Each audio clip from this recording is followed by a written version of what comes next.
Hi, this is my friction board.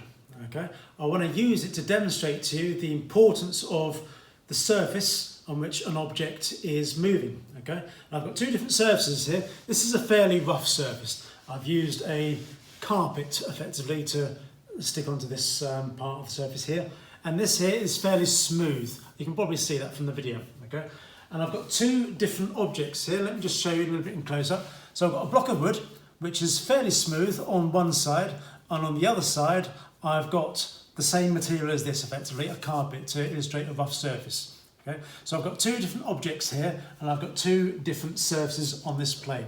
Now, when I put both objects smooth side up on each one of these surfaces, which one of these do you think is going to slide more quickly? Ready? Here we go. There you go, there you have it. This one didn't slide at all, did it? This one slid quite easily. In fact, it fell off into the table in front of me. I'm going to have to go pick that up in a minute. But why is that? It's because of the different surfaces. This one, we say, is a lot rougher than this one. Okay. Now this one, if the surface was completely smooth, then there's no frictional force whatsoever. However, it's not completely smooth. There is some degree of friction. But you can see this one is a lot rougher. It's just to illustrate to you the importance of the roughness of a surface. Let's do the experiment again. Let me just pick these up, okay? And this time we'll do the rough surfaces, okay? 3, 2, 1, go. There we go. Didn't quite fall off that time, but can you see this one was a lot slower? Now let me just show you the difference when I use one carpeted and one smooth surface, or smooth-ish surface. It's not completely smooth. There we go. So can you see this one actually won the race effectively.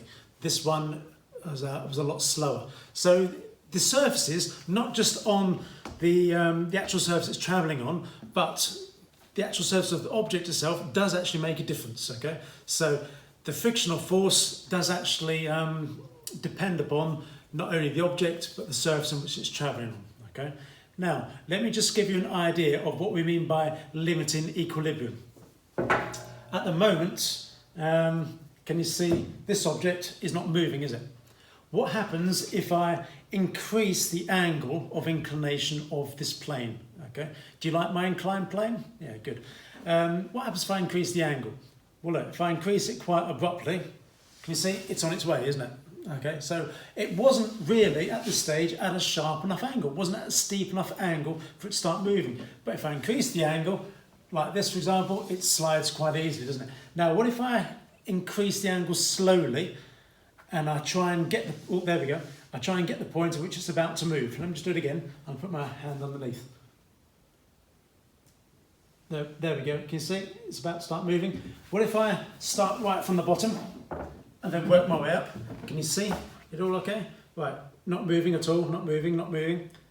Not moving. Not moving. On a point of moving. If you zoom in, you can probably see it's there on the point of moving. That's what we call limiting equilibrium. Okay, let's see it on this side. This one's not quite as rough, so the frictional forces could be less. Okay, right, I'm just raising it. Right, there we go. It's on the point of moving. Okay, we're often interested in what is the maximum possible angle in mathematics or mechanics before an object starts to slip or slide down the plane, because that's rather important, as you can imagine. It's got lots of applications in the real world. Okay, we're also obviously interested in the smoothness or roughness of the surface. Okay, and we use the coefficient of friction mu in order to denote that. Now this value of mu, for which you've probably been given the equation already, F equals mu r. The mu is for when it's in the limiting equilibrium. Okay, what I mean by that is, if I show you again, here, let's just get rid of the chair. If I show you this again, at the moment, this object is not moving. That does not mean there's no friction present. All right? If it's on a flat horizontal surface, there we go, only gravity acting on it, it's not going to move downwards because it's resting on a horizontal surface. Okay? However, if I do increase the angle, gravities want to make it slide downwards, but it's not, because there's enough friction actually in place to prevent it sliding downwards. Okay, it's only when I raise it that it'll eventually slide downwards. But what's happening is, as I increase the angle of inclination, the surface needs to effectively generate more resistive forces to prevent it from falling. The surface doesn't want it to fall, that's its job. It's trying to prevent it from falling. The force it's given out is trying to prevent it from falling. But it gets to a point, there it is, where suddenly it cannot give out enough frictional force. Okay, and then suddenly it just gives way and it slides. Same with this surface, okay? However, because it's rougher, it can actually generate more resistive forces, more of a frictional force to prevent it from slipping. I can increase the angle by quite a long way before it starts to slip.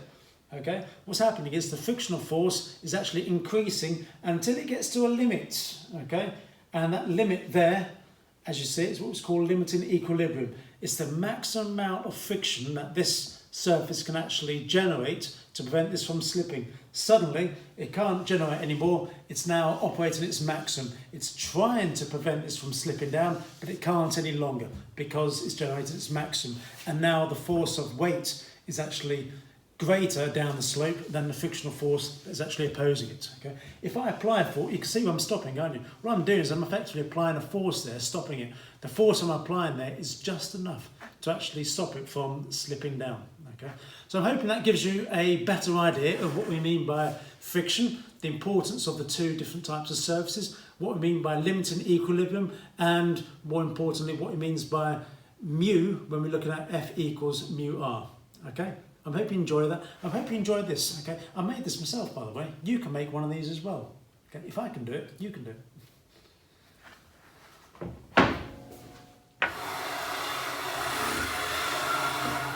Alright, so unbelievably, part of my job is moving desks around. Okay, so I've just got to position them sometimes just to make sure my classroom is appropriate. And occasionally when someone wants to do a test, I've just got to move a desk around and just, yeah. Obviously the simplest thing to do is just carry it around, of course, but otherwise just moving around, either pushing it or pulling it, as so. Now, what makes it slightly harder for a teacher like me to push or pull these desks around? Well, part of it is the mass of the thing itself. It's reasonably heavy, okay? But also it's the roughness between the two surfaces, the ground on which I'm moving it and the actual table itself. It's designed to be rough because the table is designed so that it doesn't actually slip, so the student can feel comfortable when they're actually working at it. So it's actually designed to have a fair bit of roughness within the actual table. So that makes it a bit harder to push around, all right? But I'm going to use this as an opportunity to talk to you a little bit about what we mean by friction, the frictional force between two surfaces, and limiting equilibrium as well, the maximum value of the friction that it can give, okay? Now, suppose I just have a look at this desk and I try and push it with a minimal amount of force. Well, you can see it's not moving, okay? But believe it or not, I am pushing with some amount of force because I can feel it in my hand. Newton's reaction, every action is an equal opposite reaction, okay? But what's happening is there's some frictional force that's being generated between the two surfaces, okay? And that frictional force will oppose the direction of motion. So if I give it a push this way, a big push now, it slows down because you can see the frictional force is actually opposing it. If there was a smooth surface there and the table smooth as well, then I'd push it and just keep on going, all right? But the fact of the matter was, it's not a smooth surface, okay? But let me just illustrate the point again. When it's not moving, there's no friction going on whatsoever. It's just weight trying to pull it downwards, okay? And it's not moving downwards because it's actually on a horizontal surface. All right? A classroom would be slightly difficult to teach in if it was not a horizontal surface. Really interesting. I wouldn't mind giving that a go actually, just as a laugh, but no, I'm pleased with my horizontal surface as a classroom, if I'm honest. But if I start to push it a little bit, okay, there's some frictional force there. All right? Now I'm going to give it a little bit more of a push. All right? I'm actually, believe it or not, trying to push it even harder. And then it's there, it's slipping, it's starting to move, okay? When it starts to move like that, that means the frictional force that can be generated is at its maximum, okay?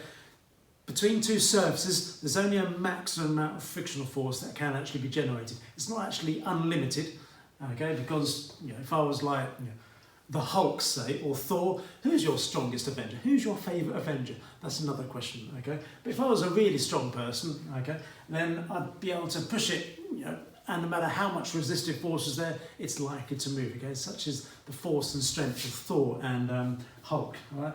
However, as it is, me just being a mere mortal, okay, a mere mathematician, not particularly strong in terms of strength with muscles, okay, stronger in other areas, all right?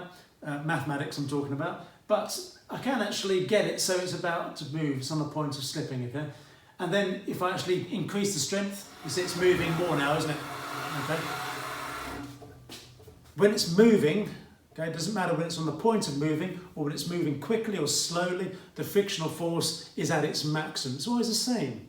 And that is the value of mu that we are using when we use F equals mu r for our coefficient of friction. Okay? And that gives you an idea of what we mean by the maximum value of mu and what we mean by limiting equilibrium. I'm hoping you found that useful. If you want to experiment, just start pushing some furniture around, okay? Just help mum and dad out, okay? Maybe move some furniture around the house, okay? Or maybe not, then maybe just, well, do something, okay? Push something. Just make sure it's not another human. All right? Hope you found that helpful.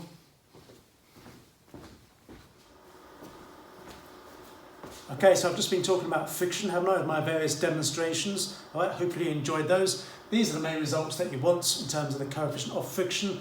The important equation, F equals mu r, you don't really need to understand where it comes from or why it works. The statement that frictional force is proportional to normal reaction will actually do for you. All you need to be able to do in a mathematics or mechanics exam is to be able to use and apply it. Quite often you're given a value of mu and you've got to substitute it in. And when you work out the value of r, you can use that combined to work out the frictional force. Or if you're given a value of mu and you're given the value of the frictional force, you can work out r. And sometimes you've got to work out what F and R are in order to work out what mu actually is. Okay, but it's an important equation. I should just state that the coefficient of friction we use, as a reminder, is when an object is on the point of moving or is actually moving, okay? It's either in limited equilibrium, about to move, or is actually moving. That is that the value of mu is at its greatest, okay? I've already said that the value of mu increases with the roughness of the surface. Go back and see my examples with the inclined plane and the desk moving if you want, but the value of mu increases as the roughness of the surface increases. It also increases as the force that is trying to make it push increases up to a certain point, and we call that a maximum value. So occasionally you'll see the formula quoted as F max equals mu r, okay? But F equals mu r is kind of shorthand, it'll actually do. All right? A couple of examples, okay, in some simple case scenarios, okay, some proper examples coming up afterwards. But when it's resting on a horizontal surface, if an object is moving this way, denoted by the acceleration arrow, that way, or on the point of moving that way, then the frictional force will be opposing it. Okay? Frictional force always opposes the direction of motion. So in this case scenario, it's moving that way, probably because that force there is trying to pull it. The frictional force will be the other way. And in this case here, it's on what's called an inclined plane. This time you can see the acceleration is up the slope, so there must be a reason for that. Objects don't just move up a slope unless there's some sort of force that's trying to push it or pull it upwards. But in this case, it's moving up the slope. What's happening is frictional force is going to oppose it. It's going to be down the slope. Obviously, down the slope, you've also got a weight component as well. That's why I love the inclined plane questions, because there's a lot more going on, okay? So basically, because it's moving upwards, friction will be opposing that, okay? Right, coming up are some examples involving the coefficient of friction and moving objects, okay? Hope you enjoyed them. Stay tuned.